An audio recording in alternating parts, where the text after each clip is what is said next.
মুরগির রোস্ট আমরা সবাই খেয়েছি, কিন্তু ডিমের রোস্ট কি কখনো কেউ খেয়েছি? হ্যালো এভরিওয়ান, আসসালামু আলাইকুম। আশা করি সবাই ভালো আছেন। আজকে আমি সেটাই দেখাবো যে ডিম দিয়েও কিন্তু রোস্ট বানানো যায়, এবং এটা যদি গেস্ট আসে, মানে হঠাৎ করেই তো অনেকের বাসায় অনেক গেস্ট আসে, তো তখন কিন্তু আপনারা এই রেসিপিটা সুন্দর করে করে খাওয়াতে পারবেন। তাতে গেস্ট খুশি হয়ে যাবে, আপনারও মনের একটা শান্তি যে একটা ভালো জিনিস খাওয়াতে পারলাম।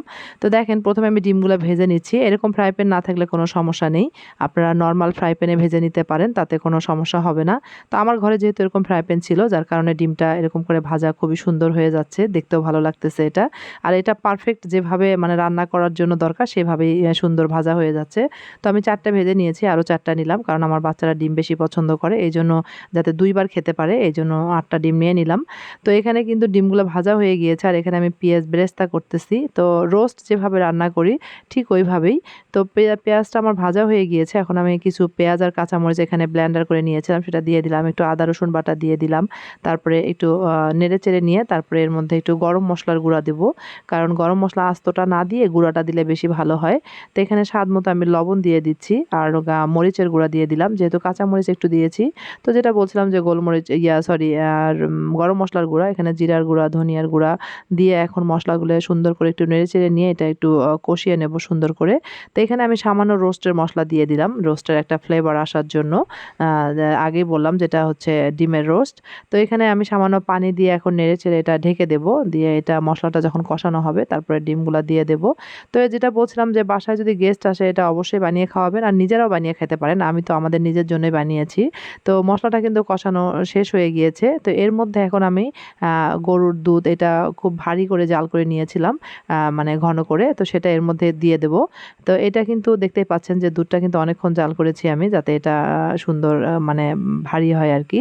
তো এটা দিয়ে দিলাম, দিয়ে এটা একটু নেড়ে চেড়ে নিয়ে এর মধ্যে একটু আমি টমেটো সস দিয়ে দেবো, যাতে চিনি দেওয়া না লাগে, কারণ আমরা একটু রোস্ট জাতীয় খাবারে সামান্য চিনি দেই। তো চিনিটা না দিয়ে আমি টমেটো সস দিয়ে দিচ্ছি এখানে। দিয়ে আরেকটু নেড়ে চেড়ে নিলাম, নিয়ে এটা মশলাটা আরেকটু কষিয়ে তারপরে একটু পানি দিয়ে দিলাম। দিয়ে এটা আরেকটু যখন বলক চলে আসবে তখন আমি ডিমগুলা ঢেলে দেব। তো এটা দেখতে আসলে যেমন, খেতেও কিন্তু খুবই অসাধারণ। মানে আপনি বুঝতেই পারবেন না যে এটা নরমাল একটা ডিমের তরকারি। মানে এত সুন্দর আর এত খেতে মজা, যেটা খাওয়ার পরে আপনারা বুঝতে পারবেন। তো এটা আমি নেড়ে-চেড়ে তারপরে কয়েকটা কাঁচামরিচ দিয়ে দিচ্ছি। দিয়ে লাস্টে যেটা দিয়ে দেবো সেটা হচ্ছে ঘি। ঘি দিলে খাবারের স্বাদ এমনি দ্বিগুণ হয়ে যায়। তো এখন কিন্তু আর কোনো কাজ নেই। এখন হচ্ছে জাস্ট একটু ঢেকে দেবো। দিয়ে এটা কিছুক্ষণ রান্না করলেই হয়ে যাবে আমার এই ডিমের রোস্ট।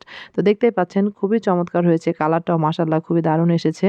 তো এইটা হলে আমার মনে হয় না যে খাবারের সঙ্গে, মানে গরম ভাতের সঙ্গে এটা হলে খুবই মানে মজা লাগবে খেতে, আর অন্য তরকারির প্রয়োজনই হবে না। তো দেখেন কালারটা কিন্তু মাশাআল্লাহ সেই আসছে। মানে আমার এত বেশি ভালো লাগতেছিল দেখতে যে অনেকক্ষণ আমি ক্যামেরা ধরেই রেখেছিলাম। তো অনেকদিন সকালে আমরা ভাত খাই না। আজকে ভাবলাম যে একটু ভাত রান্না করি। কারণ একজনের কোচিং আছে, আরেক মেয়ের পরীক্ষা আছে। তো এইজন্য ভাবলাম যে আজকে সকালেই রেসিপিটা করে ফেলি, যাতে ওরাও খেয়ে যেতে পারে আর বাকিটা দুপুরে খাওয়া যায়। তো তরকারিটা বাটিতে তোলার পরে এই অবস্থা। খুবই সুন্দর লাগছে দেখতে। আর ওরা খেয়েও চলে গেল। তো এরপরে তো আরশি এখনো ঘুম থেকে ওঠেই নাই, উঠছে প্রায় 12:30টার দিকে।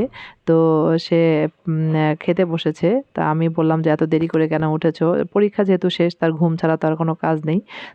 ভিডিওটা ভালো লাগলে একটা লাইক দেবেন, কমেন্টস করবেন। চাইলে আপনারা শেয়ার করতে পারেন। আবারও নতুন একটা রেসিপি নিয়ে আসবো। আল্লাহ হাফেজ।